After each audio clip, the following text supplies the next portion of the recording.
main, prendre un selfie avec lui. On a vu des gens avec des drapeaux français, avec le maillot tricolore.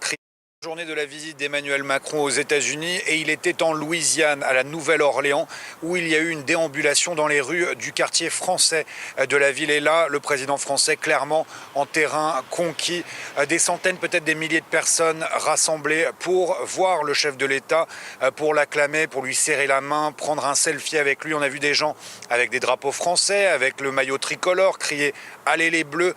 Une femme lui demandant de déménager à la Nouvelle-Orléans, tous clairement très contents de voir le chef de l'État venir à la Nouvelle-Orléans. Puis ici, au NOMA, le musée de la ville, il a lancé un véritable plaidoyer en faveur de la langue française devant des représentants de la communauté francophone.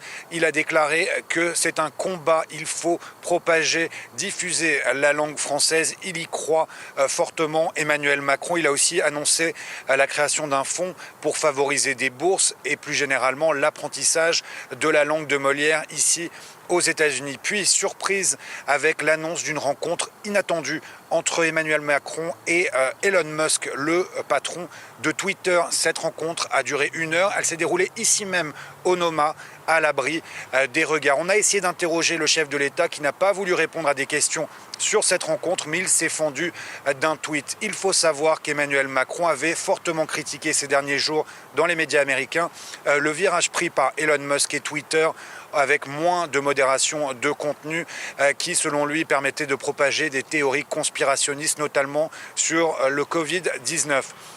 Alors dans son tweet après la rencontre, Emmanuel Macron a déclaré qu'ils avaient eu une honnête et claire discussion et qu'ils allaient travailler à modérer justement les contenus, protéger la liberté d'expression et que Twitter devait faire des efforts pour respecter les régulations européennes.